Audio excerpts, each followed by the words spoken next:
Ya vamos en la unidad temática 3. La tercera unidad temática, ¿a qué corresponde? ¿A qué corresponde la tercera unidad temática? ¿Cómo que opioides? Farmacología del sistema nervioso central y farmacología del sistema nervioso periférico y autacoides. Hoy día nos vamos a encontrar justamente de estos fármacos que actúan a nivel del sistema nervioso central, los autacoides y la farmacología del dolor y otros usados también para dolor, en otro tipo de situaciones clínicas, en otro tipo de patologías. Entonces nos vamos a ocupar de la farmacología de los autacoides, ¿ya?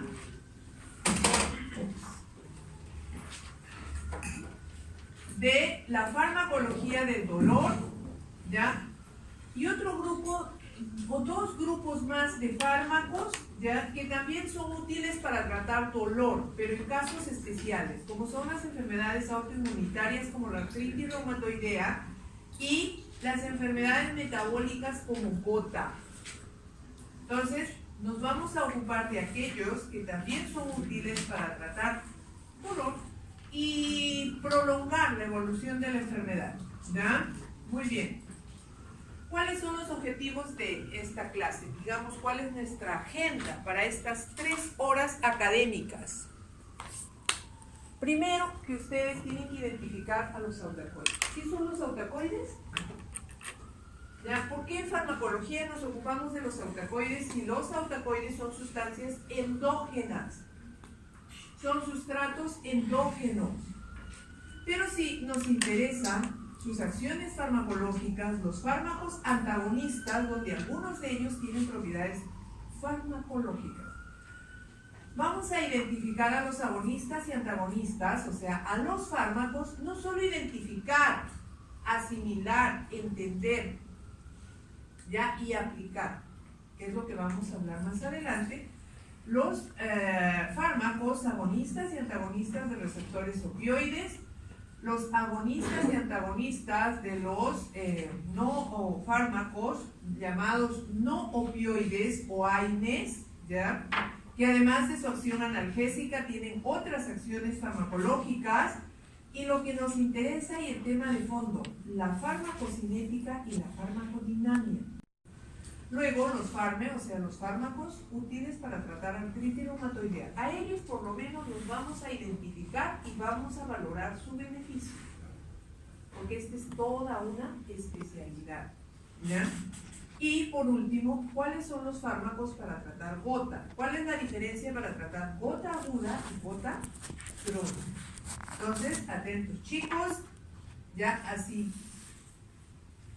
como quien dice que van de viaje en el avión, abrochan sus cinturones, se sientan cómodamente, ya, respiran hondo y vamos a empezar la clase, ya. Atentos por favor, escuchen, ya. Escuchen, anoten lo que tengan que anotar, pero les pido por favor que no graben. Y ninguna clase debe ser grabada sin autorización del docente, porque lamentablemente le dan mal uso, ¿ya? Le dan mal uso, lo que puede tener un fin que no tendría ningún problema si lo van a volver a escuchar, pero lamentablemente le dan mal uso, ¿ya? Y sí,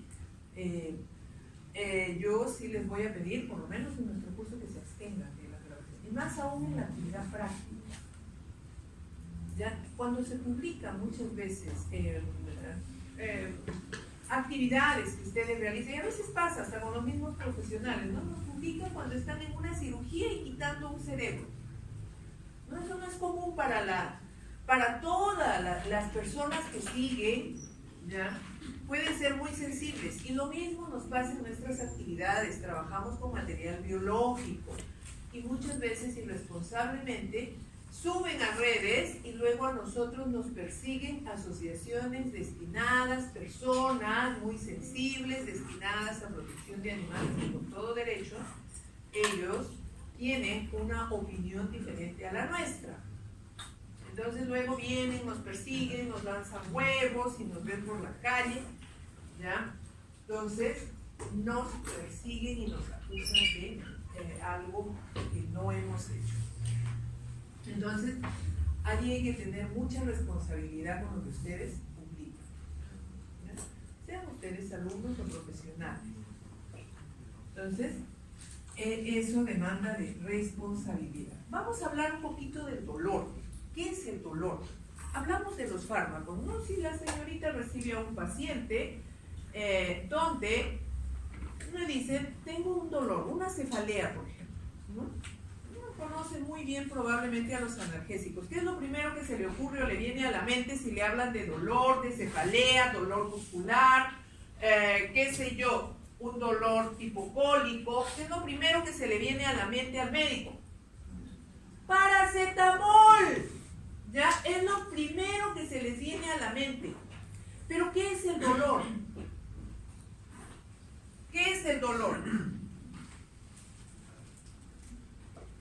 ¿Tenemos una definición clara qué es el dolor? ¿Signo o síntoma? Síntoma. Síntoma. Síntoma. ¿Ya? Síntoma. ¿Objetivo o subjetivo? Objetivo. ¿Signo? Un síntoma. Un síntoma. ¿Objetivo o subjetivo? Subjetivo.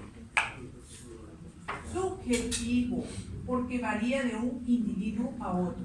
¿Pero qué dice la AIS? Que es la Asociación Internacional para el Estudio del Dolor. Dice que es una experiencia sensorial, emocional, desagradable.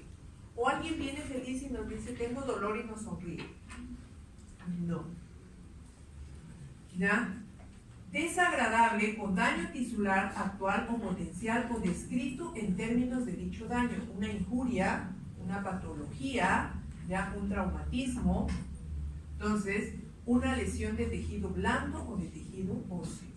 O alguna patología aguda o crónica. ¿Ya? Entonces, el dolor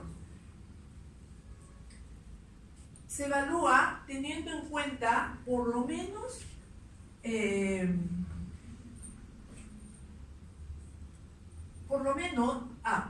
dolor es una patología. No. Buenos días, niñas. ¿El dolor es una patología? No, el dolor no es una patología. Y si el dolor no es una patología, ¿qué es el dolor? Manifestación de una patología.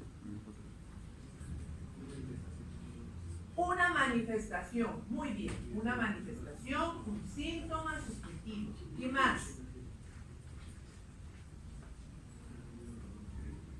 Un mecanismo de defensa, una señal de alarma. ¿Ya, chicos? ¿Qué pasó? Entonces, una señal de alarma. Por eso es que cuando hablamos del dolor nos referimos a las vías de transmisión del dolor. Fisiológicamente, ¿cómo se divide, cómo se clasifica el dolor? Agudo y crónico.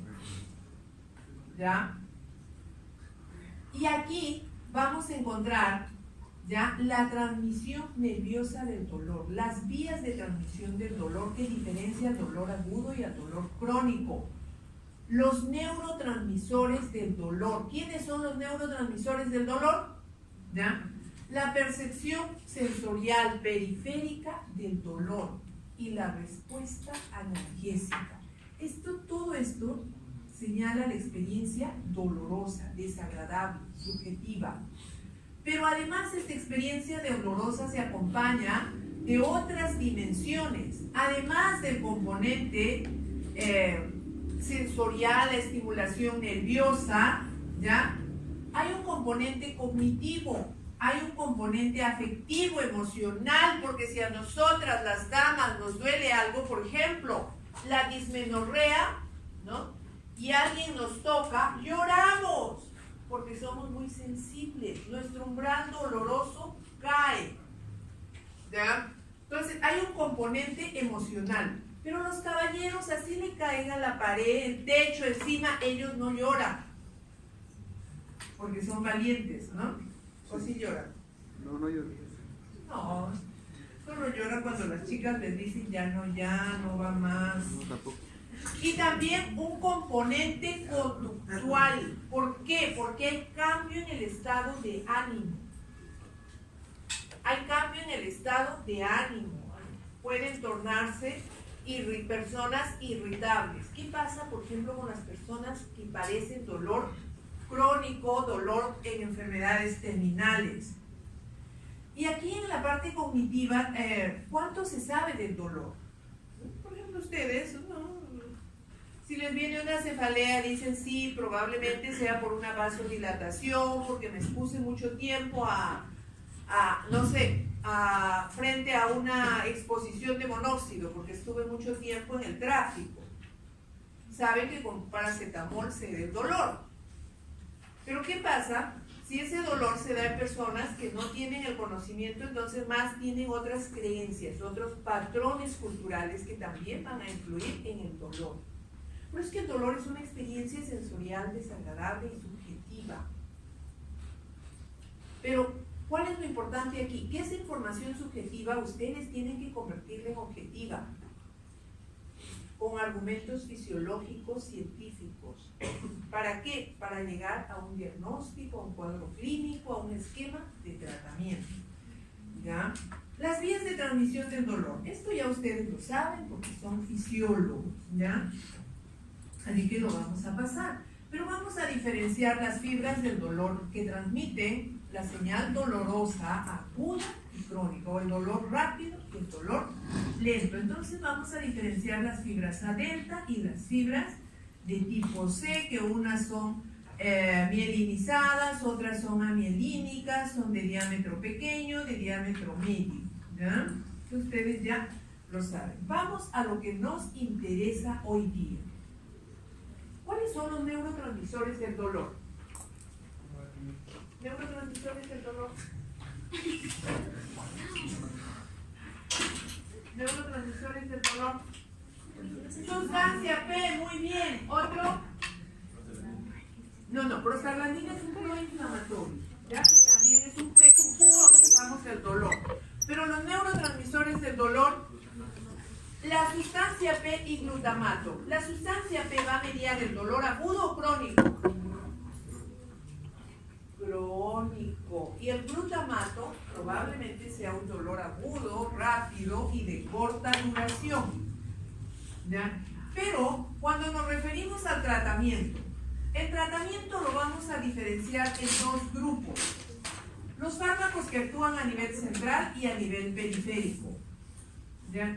Los que actúan a nivel central son fármacos de acción directa, porque su mecanismo de acción va a estar mediado por receptores. Y aquí encontramos a los opioides, aquellos que van a inhibir al neurotransmisor, ¿ya? Al neurotransmisor del dolor crónico. Por otro lado, los fármacos de acción periférica son aquellos que van a inhibir a los mediadores, a los precursores del dolor. ¿Y quiénes son los precursores del dolor? Vamos a encontrar a una serie de sustancias químicas como son los eicosanoides, las prostaglandinas, otras interleuquinas que vamos a encontrar en toda esta cascada. ¿Y a quiénes encontramos aquí? A los AINES. Vamos a estudiar a estos dos grupos. El manejo del dolor, acá niña, porque si no yo me voy a enredar con su mochilita, ¿ya? Acá, costadito. Cuidado. ¿Ya? Entonces, el manejo del dolor ha pasado de ser solo farmacológico. ¿Qué se busca hoy en día? Otras terapias que vayan más allá, y las no farmacológicas están siendo investigadas, utilizadas. ¿Por qué? ¿Cuál es el riesgo de usar fármacos siempre? No. RAMS, muy bien, tiene un punto más en seminario. Las RAMS, todos fármacos presentan RAM. Las RAM pueden ser leves, moderadas. Hemos visto todos los tipos de RAM que presentan los fármacos a dosis terapéuticas. Entonces, ¿qué dice la OMS? Chicos, ¿qué dice la OMS? La OMS propone cómo se debe manejar el dolor. ¿Y a raíz de qué nace esta propuesta? Porque en muchos países se limita el uso de opioides.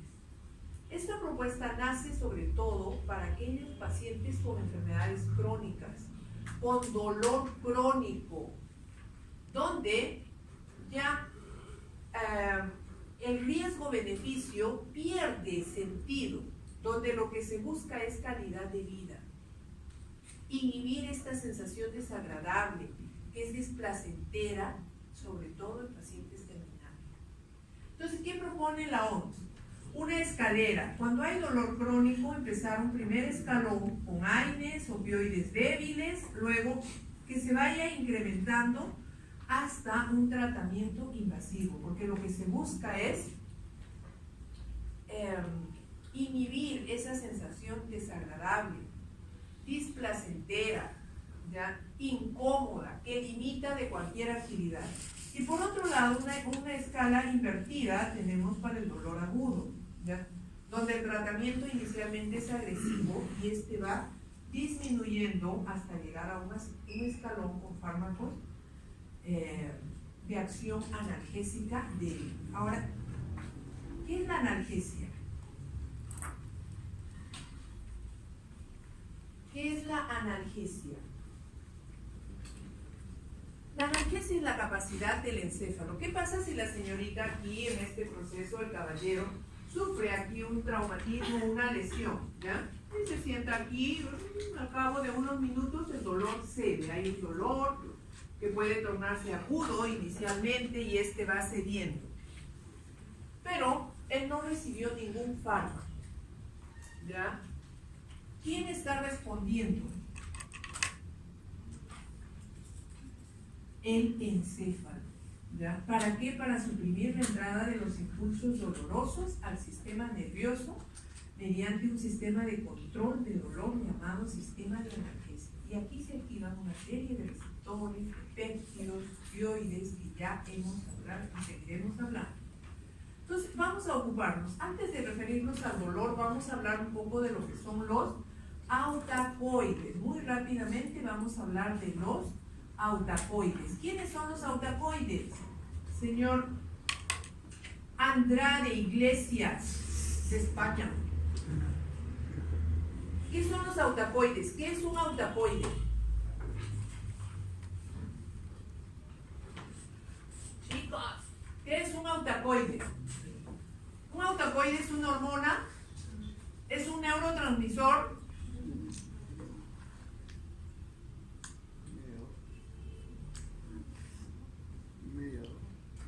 Es una sustancia endógena que produce nuestro organismo, ¿ya? Llamadas hormonas locales. Pero ¿qué características tienen estas hormonas locales? ¿En qué se diferencian de las hormonas hipofisiarias, por ejemplo? Las hormonas hipofisiarias actúan a nivel periférico y en todo nuestro organismo. Pueden actuar en todos nuestros órganos. Pero las hormonas locales, llamadas autacoides, actúan muy cerca donde se producen. Actúan en el entorno donde se sintetizan. ¿Y a quiénes encontramos aquí? A la serotonina, a la histamina, prostaglandinoides también, que se comportan como autacoides, bradykininas, leucotrienos, y tenemos toda una lista de las sustancias endógenas llamados autacoides. Pero estos autacoides, además, en el sistema nervioso central, ¿cómo se comportan? Como neurotransmisores. Se comportan como neurotransmisores. La serotonina, por ejemplo, la histamina. En el sistema nervioso central vamos a encontrar neuronas serotoninérgicas, neuronas histaminérgicas. ¿Ya? Vamos a hablar de la serotonina. La serotonina o 5-hidroxitriptamina. ¿Han escuchado hablar de la serotonina? ¿Han escuchado hablar de la serotonina, caballeros? ¿Dónde han leído sobre serotonina? ¿Ah? ¿En su texto de fisiología?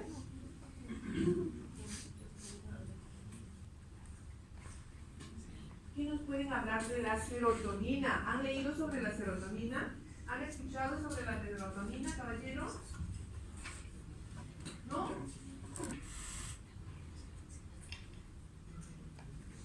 Pero yo sí sé sobre qué han escuchado hablar. Sobre la hormona de la felicidad, en todas las revistas para damas, en todas las revistas de... ¿Cómo se llama? De magazine, de vanidades, qué sé yo. Allí sí hablan de la serotonina porque hablan de la hormona de la felicidad, ¿no? Que si todos tenemos esta sustancia endógena somos felices. Así nos dicen. Bueno, ¿y nosotros le creemos? Sí, muy bien, ya. Entonces, la serotonina, ya, es un autacoide, ya,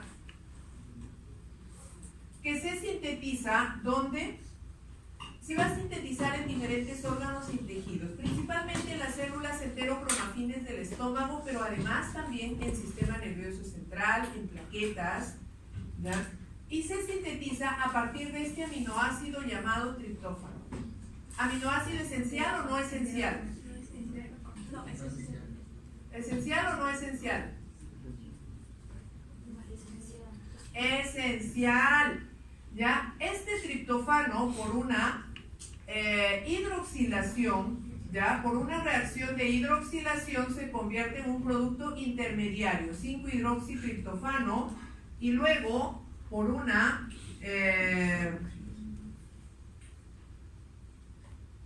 ¿ya?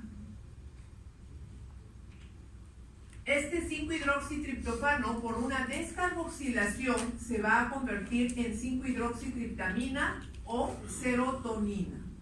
Esta serotonina en vesículas presinápticas, en neuronas presinápticas se almacena como cualquier otro neurotransmisor y luego se va a liberar por exocitosis. ¿Cuándo? Cuando aumente el calcio intracelular. Ahora, y vamos a encontrar que actúa a nivel de sus receptores en neuronas postsinápticas. ¿Ya? Ahora, en el sistema nervioso central vamos a encontrar muchos receptores, familias de receptores de esta serotonina. Pero esta serotonina también es precursora ¿de quién? ¿Ya? De la hormona estimulante de los melanocitos. ¿Ya? MAO degrada esta 5-hidroxitriptamina, ¿ya? Esta monoaminoxidasa, para convertirlo en un producto intermediario llamado 5-hidroxiindol acético, ¿ya? O 5-hidroxiindol acetaldehído, y luego por una reducción se va a convertir en 5-hidroxiindol acético, y este tiene dos vías, ¿ya? La vía para producir la hormona estimulante de los melanocitos. Muy bien, entonces, ¿dónde vamos a encontrar que se sintetiza? Miren ustedes, tálamo, hipotálamo, núcleos de RAFE, corteza cerebral. Entonces, vamos a encontrar neuronas serotoninérgicas en todo el sistema nervioso central y sistema nervioso entérico. Ahora, esto nos interesa por sus acciones farmacológicas. ¿Qué acciones farmacológicas tiene la serotonina? Tiene una acción inotrópica y cronotrópica positiva. Ya, aún algunos textos dicen sí encontramos receptores en el sistema, en el músculo cardíaco. Otros dicen que no, ¿ya? Pero lo que sí se sabe es que una vez que se estimula una neurona o que hay una descarga serotoninérgica, también hay una descarga adrenérgica y dopaminérgica. Por ello, muchos textos le atribuyen esta acción inotrópica y cronotrópica positiva. También vamos a encontrar una acción vasoconstrictora mediada por estos receptores, el 5-HT2A, ¿ya? Pero esta acción vasoconstrictora principalmente en vasos cerebrales, ¿ya? Pero en otros vasos, como en el sistema respiratorio, vamos a encontrar una acción vasodilatadora. Tiene una acción agregante plaquetaria. Esta sí es una acción muy conocida y estudiada por serotonina. En el tracto respiratorio vamos a encontrar una acción broncoconstrictora, ¿ya? Una acción broncoconstrictora, y esto se le atribuye a una estimulación de los quimiorreceptores y esta broncoconstricción se acompaña de una hiperventilación. Pero en el tracto gastrointestinal, allí sus acciones son mucho más complejas. Chicos, a ver, ¿me escuchan? Así, si no, ya voy a aparecer taquilla. Pero con cortillas, ¿está? Chicos, ya. A ver, siéntese bien, caballero, no se acurruque, si no yo voy a aparecer. ¿Qué es? La nana, ¿ya? También me he visto todos los capítulos de la Nana Pai, ¿ya? Así que siéntese cómodamente, por favor, respiren cómodamente. ¿Para qué? Para que yo no los vea con somnolencia, sino a mí también, ¿verdad? Somnolencia. ¿Ya? Entonces, en el sistema gastrointestinal sus acciones son bastante complejas, porque tienen, así como tienen una acción constrictora, contraen al músculo en los diferentes sitios anatómicos del tracto gastrointestinal, desde el tubo digestivo hasta ¿ya? Intestino, fondo gástrico, vamos a encontrar incluso a nivel de glandular. ¿Ya? Entonces, relajan como contraen al tracto gastrointestinal. ¿Por qué? Por la cantidad de receptores que encontramos aquí. ¿Ya? Los 5HT1, T2, 5HT2, 5HT4, el 5HT3. Pero, ¿cuál es la conclusión aquí? La liberación de serotonina en el intestino ¿ya? Se da en respuesta a la liberación de acetilcolina. ¿Ya? ¿Cuándo? Cuando ven estar mediados esta familia. ¿Ya? Salud, niña. Y esto va a lograr un aumento de la presión intraluminal y una disminución del pH produciendo contracción peristáltica. Ustedes saben que la acetilcolina, ¿ya? La estimulación parasimpática en el tracto gastrointestinal contrae ¿ya? El peritaltismo, estimula el peritaltismo. En el sistema nervioso central, aquí también vamos a encontrar una serie de acciones farmacológicas en las diferentes áreas anatómicas del sistema nervioso central. ¿Ya? Entonces, vamos a encontrar que la serotonina influye en el sueño, en la percepción sensitiva, en la actividad motora, regulación de la temperatura, en el apetito, la percepción del dolor y el comportamiento sexual. Regulación de la presión arterial, sí. Los 5HT1, ya que son receptores presinápticos en la actividad respiratoria, y en la regulación neuroendocrina. ¿Ya? Regulan la secreción de hormonas como la CTH, LH, FSH, LH, la hormona de crecimiento, prolactina. ¿Ya? En conclusión, la serotonina en el sistema nervioso central se va a comportar como un neurotransmisor, ¿ya? ¿Inhibitorio o excitatorio? ¿Inhibitorio o excitatorio? Excitatorio. Se comporta como un neurotransmisor excitatorio. Su deficiencia está asociado a cuadros de depresión, de migrañas. Por eso allí viene la importancia. ¿Quién es el precursor de la serotonina? Triptófano. El triptófano es un aminoácido esencial. La carencia de proteínas lleva a todas estas carencias. ¿Ya? El aporte en la dieta de triptófano. La importancia del aporte. ¿Cómo está su serotonina ahora? Inhibida. Inhibida. ¿Cómo que inhibida? Si está inhibida, no son felices. Y esta es la hormona de la felicidad. ¿Cómo está su serotonina ahora? Aumentada, porque la producción de serotonina se da durante las horas de sueño. ¿Quiénes tomaron desayuno ahora? Todos, la mayoría. ¿Su desayuno fue así bien taipá, bien contundente? Obviamente no. ¿Ya? Porque yo sé que en la noche comen más que en la mañana. ¿Ya? ¿Y por qué? ¿Por qué en la noche les provoca pollo a la brasa y ahora no? Porque la serotonina, cuando se encuentra en sus máximos niveles, tiene una acción anorexígena, regula el apetito. Cuando está disminuida, el apetito aumenta.